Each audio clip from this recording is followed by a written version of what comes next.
You went to the hearing clinic and you sat in the booth. You pressed the button when you heard those little beeps, and then you repeated the word backs that you heard through the headphones. And 20 minutes later, you were told, well, your hearing's normal. But you know something isn't right. Conversations in restaurants are exhausting. You miss little pieces of what people are saying, and then maybe there's some ringing in your ears that won't go away. You're working twice as hard as everyone else is just to follow the conversation, and you can't explain why because someone with a degree told you that your ears are fine. So what's actually going on? The uncomfortable truth is this. A standard hearing test used in most audiology clinics today was developed in the 1950s, and it misses some of the most significant types of hearing damage that people are actually experiencing. I'm Dr. Layne Garrett, founder of Tympanogus Hearing and Tinnitus in Utah, and I've been treating hearing loss for over 20 years. And today, I want to explain exactly why the standard hearing test is failing patients and what a complete evaluation really needs to look like. If you're navigating hearing loss or struggling with ringing in your ears, then you've come to the right place. The All Ears Hearing and Tinnitus podcast is your go-to source for expert insights, real stories, and cutting-edge solutions in hearing health. We'll dive into the latest advancements in hearing healthcare, explore groundbreaking treatments for tinnitus, and offer practical tips for better hearing. Here to help you tune into a world of better hearing, here's your host from Tympanogus Hearing and Tinnitus, Dr. Layne Garrett. Here's something the hearing industry does not advertise. The standard hearing test that most clinics still use, the pure tone hearing test, was formalized in the 1950s. Carhart and Jerger codified the protocol. Test thresholds in 5 decibel steps in quiet from 250 Hz to 8,000 Hz. And that methodology has remained unchanged over the last 70 years. That's the 1950s, the same decade we still treated polio with iron lungs, before the structure of DNA was understood, before the first commercial computer. We've upgraded every other corner of medicine since then, with imaging, genetic testing, cardiac monitoring that fits on your wrist, surgical robotics. The hearing test? Still the same beeps in the quiet room. Now, the audiogram is not useless. It tells you whether you can detect tones and silence across the speech frequency range, and that has value. But it's only one narrow slice of your auditory system, and in many clinics, it's the only slice that anyone looks at. The tools to see the rest of the picture do exist, and they've been around for decades, but most patients never get them. Maybe you've been told your hearing is fine, normal for your age, and nothing to worry about, and you want to believe that because the alternative, that something really is wrong and nobody caught it, is kind of harder to sit with. But you know you're still struggling. You're leaving work drained in a way that has nothing to do with your actual work because you spent the entire day trying to understand the conversations around you instead of just hearing them easily. You're picking seats in restaurants where you can read lips, and you've laughed at jokes that you didn't fully catch because asking someone to repeat themselves a third time feels worse than pretending. You're not turning the TV volume up because you want to, you're doing it because you need to. And you went and got checked and someone looked at the graph and told you, well, your hearing's normal. That's not a you problem. That's a test that isn't asking the right questions. And patients have been carrying that confusion and that sense of self-doubt because our profession settled for a 70-year-old standard and decided that that was enough. Now that standard hearing test measures one thing, the quietest beep you can hear in a silent room. That's it. But real life isn't a silent room. Real life is restaurants with 30 conversations happening all at once, meetings where 3 people are talking over the top of each other, a job site with equipment running, a spouse calling you from the other room. The standard hearing test does not measure any of that, and it never was designed to. And here's the biology that explains why the gap between your hearing looks normal and you're clearly struggling can be so enormous, because that is the part that frankly should make you angry. Inside your cochlea, you have 2 types of sensory cells. Outer hair cells are your amplifiers. They boost soft sounds and sharpen your ability to separate speech from noise and give your hearing the fine resolution you need. They're also the first to die when your ear takes damage from noise, age, or certain medications. Now here's what the research shows about how much damage has to happen before an audiogram notices that.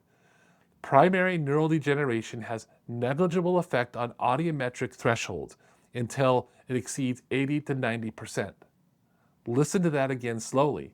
You can lose up to 80 or 90% of that critical neural infrastructure and still pass your hearing test. Still get the piece of paper that says you're normal. And that's not rare. Average outer hair cell loss of 30 to 40% has been found throughout the standard audiometric frequency range in people over 60, with even greater losses at both ends of the cochlea. Researchers have a name for this: hidden hearing loss. Damage your hearing test literally cannot see. Your cochlea is injured, but the standard hearing test just doesn't know that yet. And in most clinics, nobody is looking for it with any other tool. So what should happen when a patient walks into an audiology clinic? What I'm about to describe is not experimental. It isn't the cutting-edge research that hasn't reached clinical practice yet. These tests exist right now, and the equipment is in many clinics, and there is no legitimate reason they shouldn't be part of a standard hearing test. Let's start with the most basic one, something that takes 60 seconds and tells you whether you have a mechanical problem affecting how sound reaches your cochlea in the first place. Tympanometry measures how well your eardrum and middle ear space are actually functioning. Is there fluid back there? Are there pressure problems? Is the eardrum stiff? Does it have a perforation?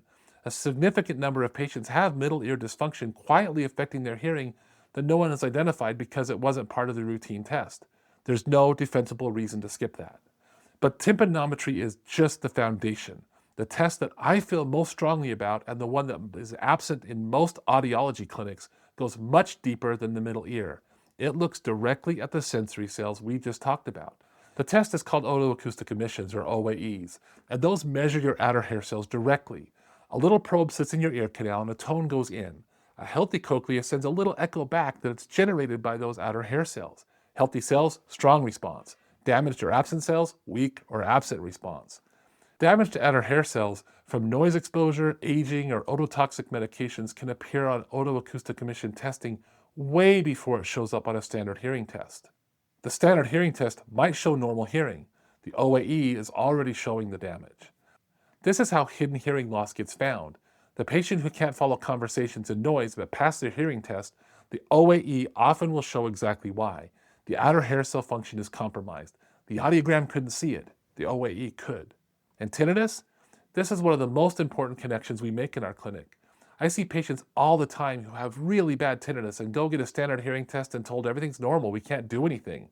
There's no explanation, no path forward.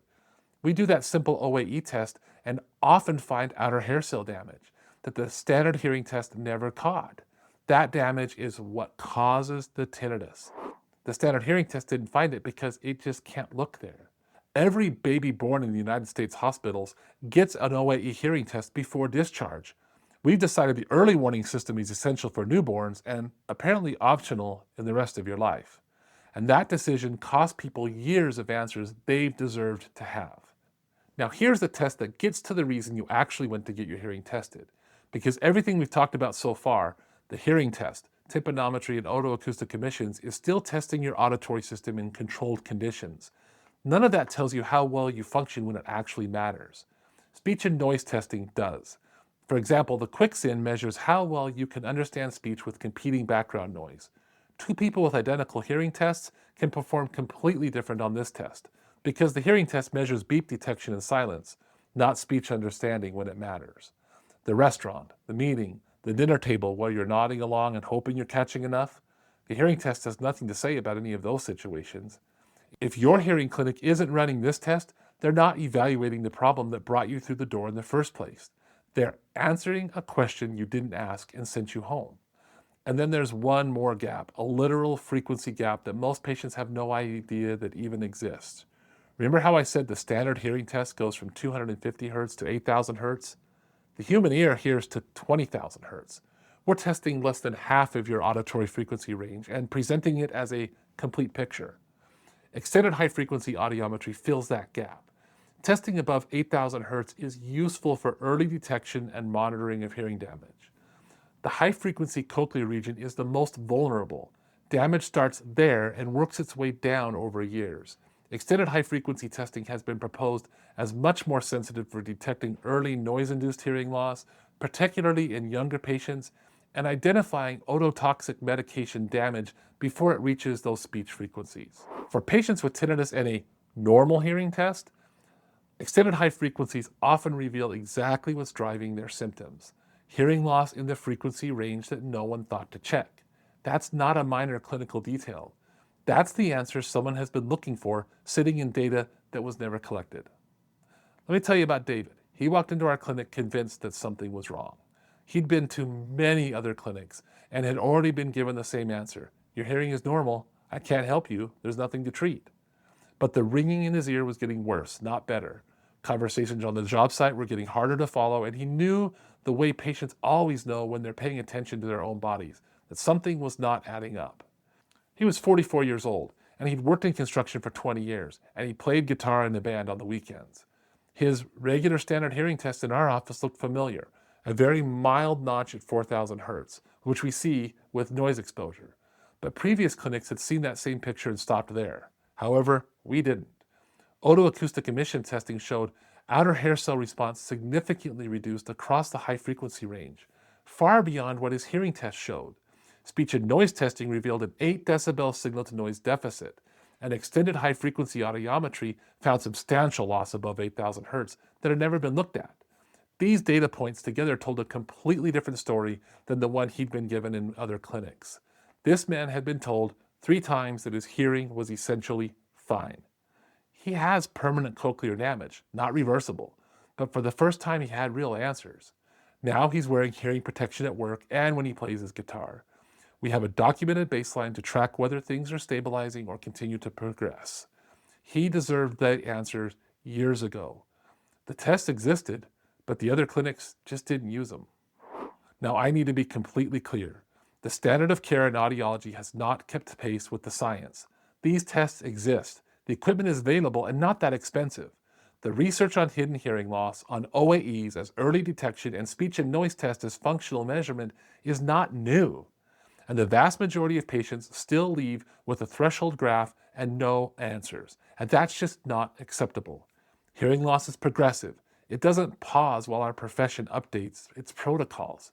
Every year, a patient spends with undetected cochlear deterioration is a year of noise protection that didn't happen, monitoring that didn't happen, and real answers about their problems that just never came. And here's the worst part. By the time the damage shows up clearly on a regular hearing test, a significant amount of it is already permanent. We have a test designed to catch early hearing loss after it's well underway, and we're calling it a hearing evaluation. The audiogram measures hearing in a world that doesn't exist.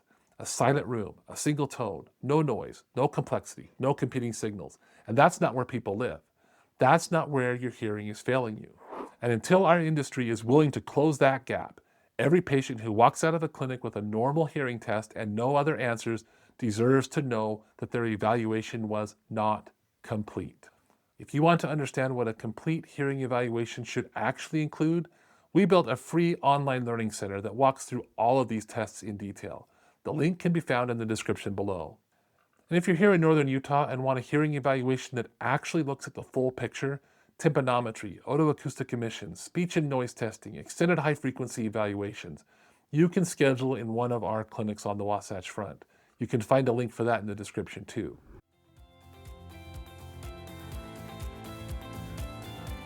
A world of better hearing and relief from tinnitus is within reach, and we're here to help.